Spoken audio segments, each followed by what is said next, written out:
नमस्कार, आप सबका स्वागत है रेडियो आईबेक्स तराना 88.4 FM में। चमोली और ज्योतिर्मठ का ये पहला रेडियो स्टेशन है। मेरा नाम है प्रदीप लिंगवाण। हीरा यानी कि heroines of India rise again, जहां पर हम लेकर आते हैं उन महिलाओं के उस इतिहास को, उन कहानियों को जिन्होंने अपनी मेहनत और हिम्मत से इतिहास को लिखा।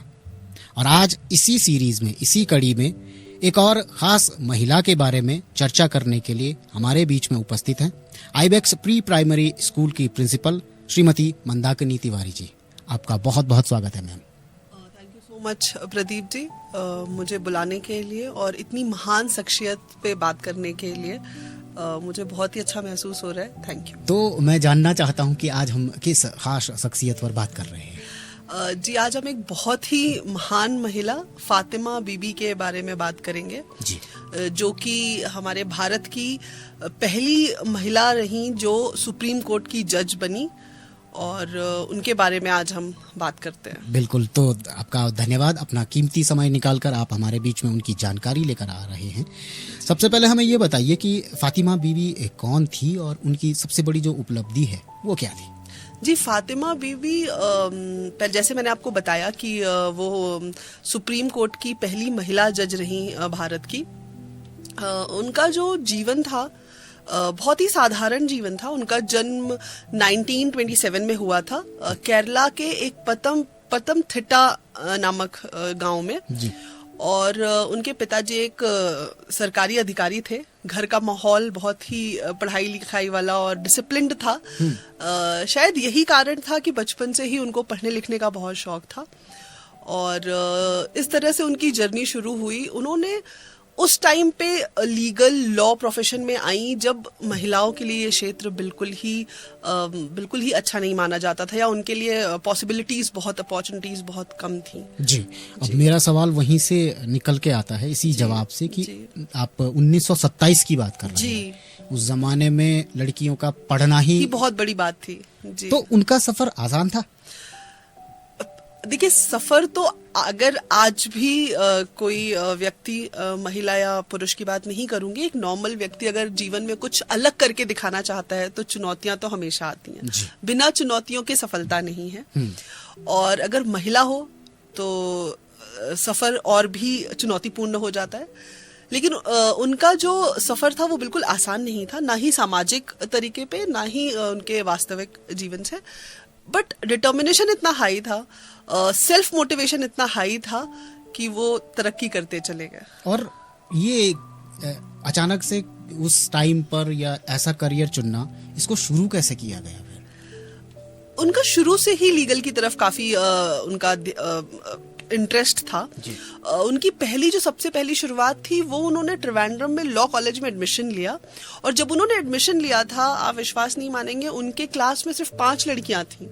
और जब उन्होंने पहला एग्जाम दिया तब तक उनके क्लास में सिर्फ 3 लड़कियां बची थी। तो मतलब जैसे मैंने बताया कि वो समय ही ऐसा था कि इस क्षेत्र के बारे में लड़कियों के लिए बिल्कुल ही अछूत जैसे मानते थे कि मतलब इस प्रोफेशन में लड़कियों का जाना ही, इस क्षेत्र में जाना ही एक बहुत ही अलग तरीके से देखा जाता था जी। तो उनके लिए बिल्कुल भी आसान नहीं था ये। और उनका जो शुरुआती दौर था वो यही था कि पहले उन्होंने लॉ कंप्लीट किया, और उसके बाद फिर वो नॉर्मल लेवल पे मुंसिफ बोलते हैं, एक जो लोअर लेवल पे जज होते हैं, वो बनी वो जी 1950 में। और उसके बाद फिर वहां से उनका करियर शुरू हुआ। और ये बहुत ज्यादा चैलेंजिंग भी रहा होगा, क्योंकि बिल्कुल मर्दों की भीड़ में जी अपनी एक अलग पहचान बनाने की कोशिश मैं एक इनका इंटरव्यू पढ़ रही थी जिसमें इन्होंने बताया कि जब इनका पहला केस था तो उस रूम में सिर्फ मर्द ही थे, और जिस तरीके से उनका उस दौर में लोगों का औरत को देखने का नजरिया हुआ करता था, उस जगह पे खड़े होकर के बहस करना, अपनी बात को रखना, उसके लिए बहुत ही हिम्मत की बात है। ये बहुत ही हिम्मती होना चाहिए उसके। बिल्कुल। तो यहाँ से चलते हुए जब उनके करियर की एक तरीके से ग्रोथ होने लग गई तो सबसे बड़ा मोड़ कब आया उनकी जिंदगी में? उनकी जीवन का सबसे बड़ा मोड़ था 1987 में, जब वो सुप्रीम कोर्ट की पहली महिला जज बनी जी। वो एक बहुत ही बड़ी उपलब्धि थी। वहीं से उन्होंने ये एक इतिहास रचा महिलाओं के लिए, और ना ही सिर्फ अपने लिए एक मुकाम बनाया, बट बहुत सारी महिलाओं को प्रेरणा दी कि आप डिटर्मिनेशन है तो आप कोई भी प्रोफेशन कुछ भी चुनेंगे और आप बहुत अच्छा करेंगे। ये उपलब्धि बहुत बड़ी थी कि किसी लेडीज का सुप्रीम कोर्ट में जाना उस टाइम पर। इस उपलब्धि से समाज उस जमाने से लेकर अब तक उस पर क्या प्रभाव पड़ा है? प्रभाव इतना ज्यादा है कि आज आप देखिए, आप लीगल में, लॉ के प्रोफेशन में लड़कियों का बहुत ही ज्यादा बोलबाला है, और सिर्फ इसी प्रोफेशन के लिए नहीं, लड़कियों को एक नया सपना देखने का अधिकार और एक समझ, एक प्रेरणा मिलती है कि अगर ये महिला केरला के एक छोटे से गांव से हो करके पढ़ाई लिखाई करके अगर यहाँ तक पहुँच सकती है, तो कोई भी आम लड़की, एक सपना देखने का जो अधिकार मिलता है, एक जो हौसला मिलता है, वो दिया उन्होंने महिलाओं को। तो हर एक चीज का, हर एक आदमी का अलग अंदाज होता है। अब वो जज बन गए, शुरुआत से ऊपर तक पहुंचे सारे अनुभवों के साथ में, तो उनकी खासियत क्या थी? मुझे लगता है जो भी मनुष्य सफल होता है जीवन में, उसका सबसे बड़ा खासियत यही है कि वो डिसिप्लिन्ड बहुत होता है। और जितना मैंने इनके बारे में पढ़ा, जब मुझे पता चला कि इनके बारे में बात करनी, मैंने जितना पढ़ा इनके बारे में, इनका सेल्फ मोटिवेशन और सेल्फ डिसिप्लिन इनकी ताकत थी। ये इतने डिसिप्लिन थे, और अगर आप इनकी जीवनी पढ़ेंगे तो इन्होंने कभी शादी नहीं की और बहुत ही सादा जीवन जिया, बिना शादी किए मुंसिफ से एक सुप्रीम कोर्ट का जज बनना, पहले डिस्ट्रिक्ट बने, फिर स्टेट पे बने। तो ये तरक्की ही बताती है कि वो कितने सेल्फ डिसिप्लिन रहे होंगे, उनको कितना अपने ऊपर विश्वास और कितना अपने ऊपर वो कितने हार्ड वर्किंग रहे होंगे। और साथ ही जब एक टाइम पीरियड के बाद जब वो रिटायरमेंट हो गए होंगे, तो उसके बाद उनका क्या योगदान रहा होगा? जी, सबसे बड़ी चीज़ है, जो जिस इंसान ने हमेशा सारी जिंदगी सिर्फ देश के लिए किया है, वो बैठ नहीं सकता। तो रिटायरमेंट के बाद भी उनकी जो सेवा थी देश के लिए, भारत के लिए, वो कभी रुकी नहीं। उसके बाद भी उनको गवर्नर ऑफ तमिलनाडु 1997 में अपॉइंट किया गया, और उसके बाद भी उनकी सेवा जारी रही। आज की जनरेशन, थोड़ा सा जेनजीज, जी, इनसे क्या सबक ले सकते हैं, इनसे क्या सीख सकते हैं, और क्या संदेश देती है फातिमा बीबी की कहानी उनके लिए?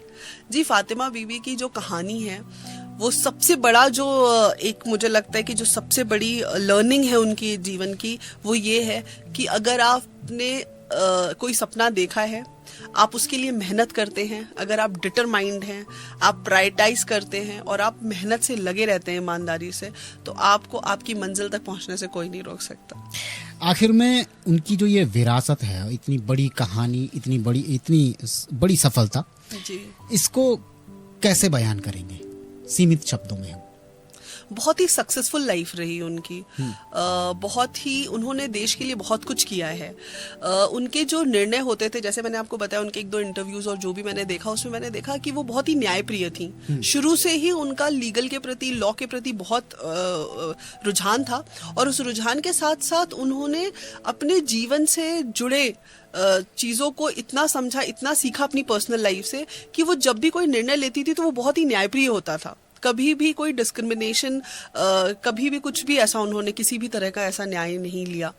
तो बहुत ही सुलझी महिला थी, और बिना शादी किए इतना इस तरक्की, इस मुकाम पर पहुंचना, इतना नाम बनाना और उतनी ही देश की सेवा करना, ये बहुत ही ज़्यादा प्रोत्साहित करता है।